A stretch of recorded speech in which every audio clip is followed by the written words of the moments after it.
মাত্র 2 মিনিটের ভিতরে আপনি কিভাবে আপনার পাসপোর্টটি মালুমাত করাবেন সেটি আমি এই ভিডিওর মাধ্যমে দেখাইবো। পূর্বে আমাদের পাসপোর্ট মালুমাত করানোর জন্য একটু ঝামেলা পোহাইতে হইতো। বর্তমানে ৬৯ রিয়াল অনলাইনে পেমেন্ট করে কিন্তু আমরা অ্যাপশার প্ল্যাটফর্ম থেকে আমাদের পাসপোর্টটি মাত্র 2 মিনিটের ভিতরেই মালুমাত করে নিতে পারি এবং সাথে সাথেই আমাদের পাসপোর্টটি অ্যাপশার প্ল্যাটফর্মে আপডেট হয়ে যাবে। আসেন কিভাবে সম্পূর্ণ কাজটি করবেন আমি কথা বেশি না বলে আপনাদেরকে সরাসরি দেখাইতে থাকি।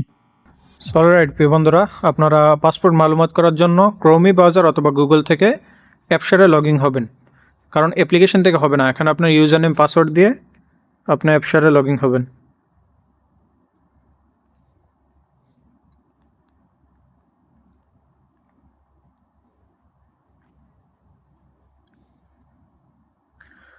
তারপর আপনার সিমে একটি ওটিপি আসবে, সেটি দিয়ে দিবেন 1427। সো ওটিপি দিয়ে লগ ইন হওয়ার পরে দেখেন মাই সার্ভিস একটি অপশন আছে, এটিতে ক্লিক করবেন।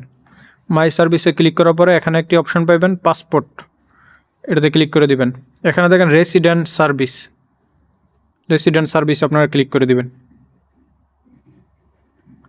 ক্লিক করার পরে আপনি একটু নিচে আসবেন। নিচে আসার পরে এখানে দেখবেন যে upload the resident passport information, এটাতে আপনি ক্লিক করে দিবেন।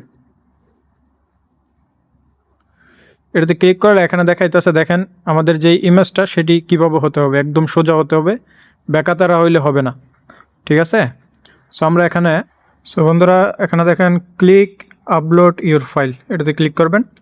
ক্লিক করার পর আপনার পাসপোর্টের ছবিটি আপনার গ্যালারি থেকে আপনি আপলোড করে দিবেন। অবশ্যই পাসপোর্টটি ক্লিয়ারভাবে ছবি তুলবেন, বেকাতারা যাতে না হয়। দেখি আমারটি অ্যাকসেপ্ট করে কিনা। অনেকেরই সমস্যা হচ্ছে আপনার পাসপোর্টের ছবিটি ক্লিয়ার না হওয়ার কারণে অ্যাকসেপ্ট করে না। দেখেন আমারটাও অ্যাকসেপ্ট করে নাই। আমি আরও ক্লিয়ারলিভাবে ছবিটাকে আপনার আপলোড করতে হবে। এখানে কি বলছে, আমাদেরকে হাই কোয়ালিটি ইমেজ আপলোড করতে হবে। হাই কোয়ালিটি ইমেজ, দেখি কি করা যায়। সো দেখি আমারটা অ্যাকসেপ্ট করে কিনা।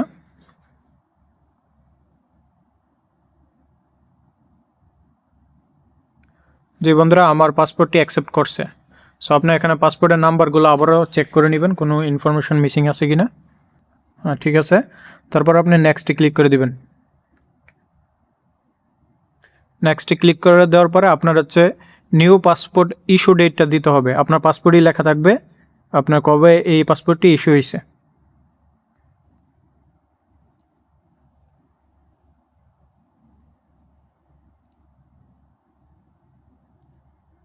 মে মাসের 12 তারিখ 12/2026 এবং নিউ পাসপোর্ট কান্ট্রি, আমাদের কান্ট্রিটা দিতে হবে। আমরা অবশ্যই বাংলাদেশ দেব।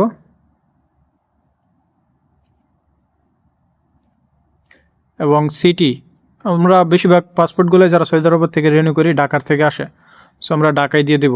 ওকে, তারপরে নেক্সটে ক্লিক করে দিব। নেক্সটে ক্লিক করে দেওয়ার পরে আপনার এখানে দেখেন যে পাসপোর্টের ফিটা দেখাইতে আসছে 60 রিয়াল 9 রিয়াল বেড, অর্থাৎ 69 রিয়াল আমাদেরকে পেমেন্ট করতে হবে। এগ্রি কন্ডিশনে আপলোড দ্য পাসপোর্ট ইনফরমেশন, এটাতে আমরা ক্লিক করে দিলাম।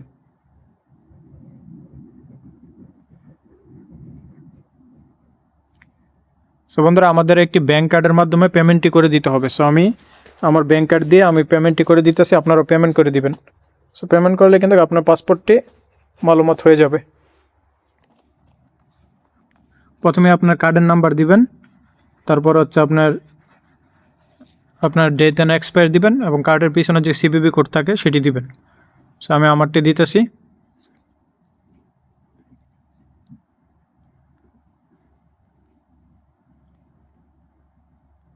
এবং কার্ড হোল্ডার নেম দিবেন।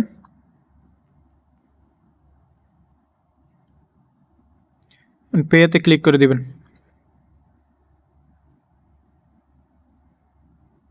সো আপনার যে ব্যাঙ্ক কার্ডটি ব্যবহার করছেন সেই নাম্বারে আপনার একটি ওটিপি আসবে, যে সিমটি ব্যবহার করছিলেন ওটিপিটি দিয়ে দিলেই কিন্তু আপনার পেমেন্ট সাকসেসফুল হয়ে যাবে এবং আপনার পাসপোর্টটি মালুমাত হয়ে যাবে। সো দেখেন the passport information has been upload successful. So আমাদের পাসপোর্টটি কিন্তু মালুমাত এখন হয়ে গেছে। এখন আপনার যখন আপসারে ঢুকবেন, আপসারে প্রবেশ করলে আপনার নতুন পাসপোর্টের নাম্বারটি দেখাইবে। সো আমি যাই আমার আপসারে দেখি, কয়েক মিনিট লাগে, 4-5 মিনিট সময় লাগে। সো মাই পাসপোর্টে ক্লিক করলাম। মাই পাসপোর্টে ক্লিক করার পরে দেখেন 2037 সাল পর্যন্ত এক্সপায়ারি ডেট। আমার পাসপোর্টটি কিন্তু আপডেট হয়ে গেছে। সো এইভাবে মাত্র কয়েক মিনিটের ভিতরেই কিন্তু আপনারা নিজেরা ঘরে বসে থেকে পাসপোর্ট মালুমাত করতে পারেন।